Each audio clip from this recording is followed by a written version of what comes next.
You live between two kingdoms. One is ancient, silent, and eternal, the kingdom of wisdom. The other is loud, restless, and temporary, the market of men. Both promise prosperity, but their currencies couldn't be more different. The kingdom trades in truth, patience, and character. The market deals in noise, novelty, and fear. You're told you must choose one, but every day you try to live in both. The market teaches speed. It celebrates the quick, the bold, the reckless. It rewards motion, not meaning. Every headline screams urgency. Every chart demands attention. It trains your heart to react, not reflect. But the kingdom whispers stillness. It teaches that wisdom doesn't rush because truth never expires. While the market changes every hour, Proverbs has remained unchanged for thousands of years, and it's still outperforming. In the market, value is perception. Confidence can inflate a lie into a fortune, but in the kingdom, value is principle. Integrity compounds in ways no index can measure. The market rises and falls with sentiment. The kingdom grows with faithfulness. You start to see how the chaos of one reveals the stability of the other. Wall Street lives by numbers. It watches trends, charts, and profits. Proverbs lives by names, your name, your reputation, your word. A good name is more desirable than great riches, it says. The market calls that naive. The kingdom calls it timeless, because in the long run, your integrity will outlast any bull run. You begin to see how differently each defines success. In the market, success is measured by how much you own. In the kingdom, it's measured by how little owns you.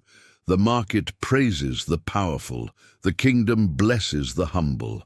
The market glorifies independence. The kingdom honors dependence on God, not gold. The market thrives on uncertainty. It needs chaos to keep moving.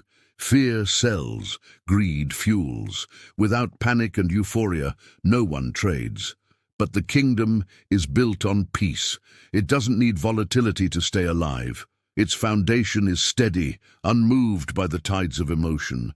You can't day trade wisdom. It grows slowly, like vineyards in ancient soil. You realize how exhausting the market truly is. Every day, it demands belief in something unstable. One report, one tweet, one rumor, and entire fortunes crumble. The market rewards attention, but Proverbs rewards awareness. One looks outward for signals, the other looks inward for strength. There's a reason the market speaks of bulls and bears, two animals ruled by instinct. But Proverbs calls you to be something else, a shepherd, a keeper of balance. The wise don't charge blindly. They guide deliberately. The market wants you reactive. The kingdom wants you reflective. One creates panic, the other cultivates peace. The market idolizes results. The kingdom values roots. That's why Proverbs spends more verses on character than on wealth. Because the kind of person you become determines the kind of success you can sustain. The market can make you rich overnight, but only wisdom can make you worthy. You see that both systems have rules, but only one has rest. The market never sleeps, never stops, never says enough. The kingdom invites Sabbath. It tells you that stopping is not losing, it's trusting. The market rewards anxiety, the kingdom rewards faith. And so, every day you wake up at the intersection of these two worlds, one built on fear of missing out, the other on fear of the Lord. And maybe, just maybe, the ancient one still holds the better return, because the market might predict the future, but only wisdom can prepare you for it. In that tension, you realize this truth. Wall Street runs on algorithms, but the soul runs on alignment. The market changes when sentiment shifts. The kingdom never does. One trades in volatility, the other trades in virtue. And the longer you live, the more you understand. The greatest investment you'll ever make is character. Control is the market's favorite illusion. Every trader believes they can predict the storm if they just have enough screens, enough data, enough insight. But even the brightest minds get blindsided by what Proverbs has warned about for centuries: pride before the fall. The market worships certainty, yet it's built entirely on speculation. You convince yourself that with the right information you can master the unpredictable, but control is just confidence wearing a mask. Proverbs whispers a different kind of wisdom.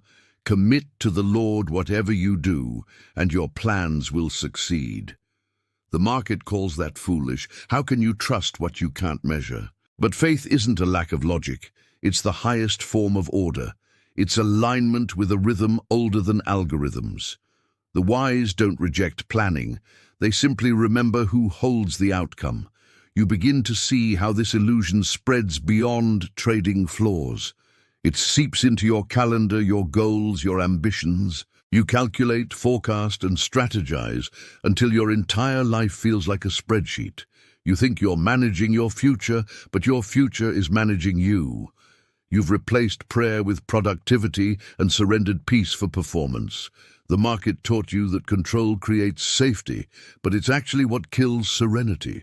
Wall Street thrives on motion, on constant analysis. You're trained to believe that inaction is death, but Proverbs teaches the opposite. It values discernment over reaction. It says, "Be still and know." Stillness isn't passivity, it's precision. It's the clarity that comes from calm. The market calls that hesitation. The kingdom calls it wisdom. Control is seductive because it feels earned. You worked hard, you studied, you invested, you deserve results. But Proverbs dismantles that entitlement. The race is not to the swift, nor the battle to the strong.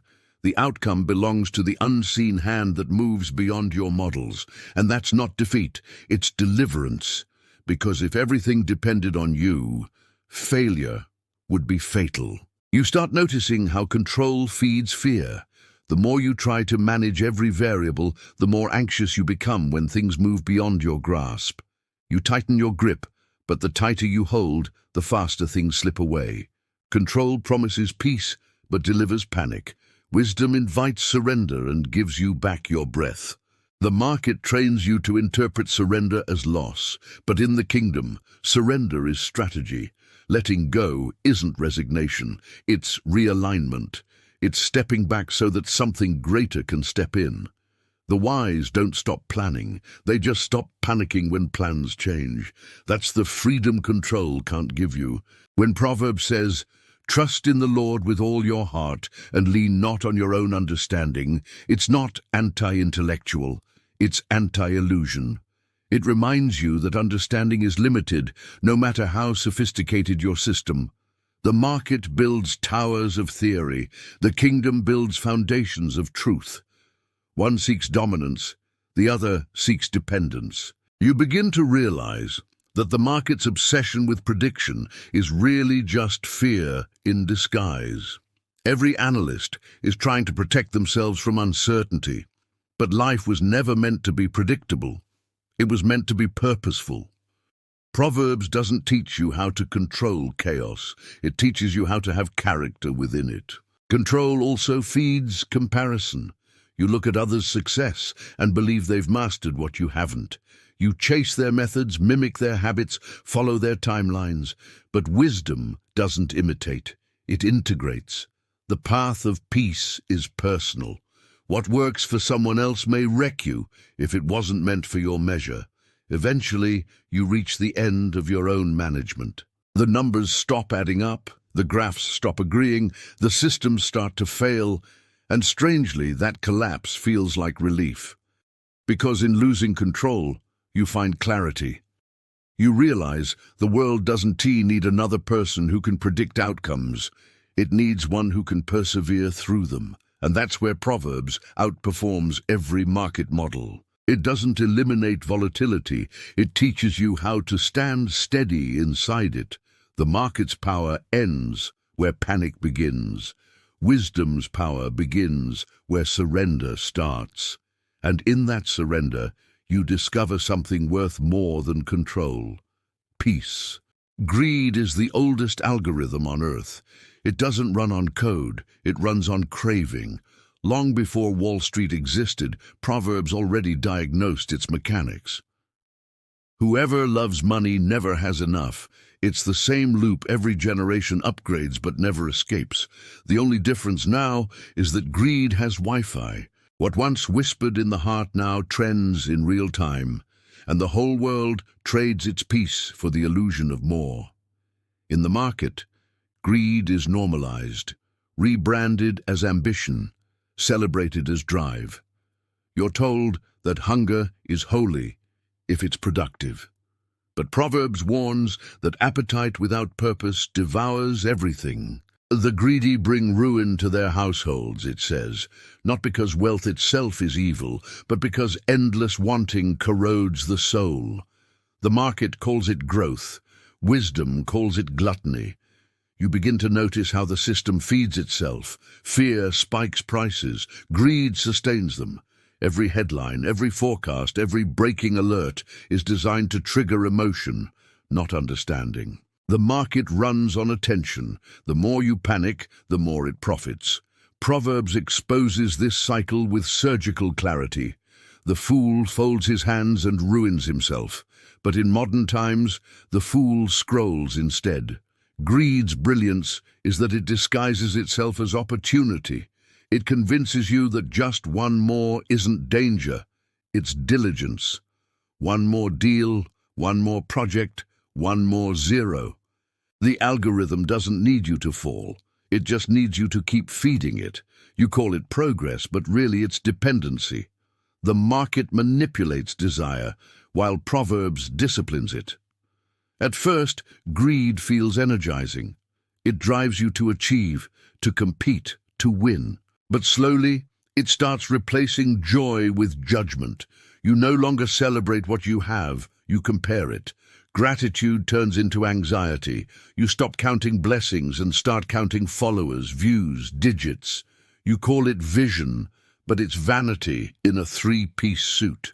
You begin to realize that greed is less about money and more about measurement. It's not the having that enslaves you, it's the needing to prove that you have. Greed whispers that success is visible, that peace must be performative. But Proverbs says, better is a little with righteousness than much gain with injustice. It's not a call to poverty, it's a call to proportion. In the algorithm of greed, there's no finish line. You don't win, you just loop. And the more you chase, the more you shrink. Because in trying to own everything, you forget how to be anything. Proverbs teaches that real wealth isn't measured by multiplication. It's measured by moderation. The wise don't aim to have it all. They aim to have enough to bless others. You see it happen all around you. Brilliant minds undone by excess. Good people broken by more. They didn't plan to lose themselves. They just stopped pausing long enough to see they already had enough. The market sells you the story that satisfaction is one deal away. But Proverbs knows satisfaction is a decision, not a destination. The market feeds greed with speed. If you slow down, you might wake up. That's why stillness feels uncomfortable. It disrupts addiction. Proverbs teaches that peace is found in the pause. The lazy miss opportunity, but the greedy miss meaning. Wisdom isn't against work, it's against worshipping the work. Greed isn't defeated by guilt, it's defeated by generosity. The moment you give freely, you short-circuit the system. You remind your heart that it was never built to hoard. You start to see money not as a master but as a messenger, something meant to move through you, not define you. In generosity, you regain authority over your appetite, and somewhere inside, you remember that the truest markets aren't made of stocks. They're made of souls. Every decision, every deal, every exchange of trust or time adds or subtracts from your inner wealth. Wall Street may trade in risk, but the kingdom trades in righteousness. Only one portfolio holds eternal returns. The greed algorithm will always evolve, but wisdom doesn't need updates. It's already optimized for eternity. The market may move faster, but Proverbs moves deeper. And when you learn to measure success by peace instead of panic, you finally outsmart the system. The market trades in speculation. The kingdom trades in substance. Its currency isn't cash, it's character. The profits aren't instant, they're eternal. In Wall Street's world, value fluctuates with confidence, but in Proverbs' world, value deepens with conviction. Blessed is the one who finds wisdom, it says, for she is more profitable than silver and yields better returns than gold. You begin to realize that wisdom isn't anti-wealth, it's anti-waste. Wisdom's currency is trust.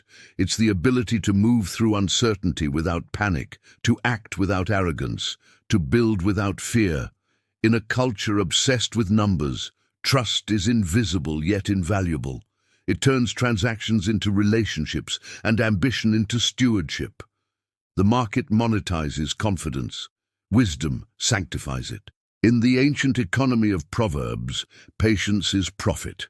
While the market rewards immediacy, wisdom rewards endurance. The market says, hurry or you'll miss out. Proverbs says, wait or you'll wear out. One exhausts, the other expands. It's not that wisdom hates progress, it just refuses to sacrifice peace to get it. You start to see how differently wisdom moves. It's steady where others sprint, deliberate where others dive. It doesn't chase, it chooses. While the market calculates risk, wisdom counts cost. The wise ask not only what will it make me, but what will it make of me? That single question changes every investment you make, from money to morality. The market values what can be priced. Wisdom values what can be preserved. You can't buy integrity, patience, or peace. You can only cultivate them. These are slow assets, built through repetition and reflection. They don't spike overnight, but they never crash either. The wise measure worth in what remains when everything else moves. Proverbs teaches that wisdom multiplies peace. Her ways are pleasant, and all her paths are peace. That's not metaphor, it's math. Every act of honesty, every moment of humility, every choice of calm compounds into stability.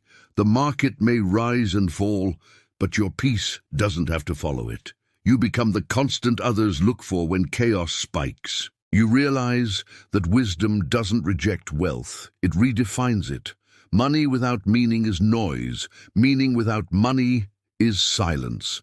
Wisdom balances both. It teaches you how to let wealth serve purpose instead of replacing it.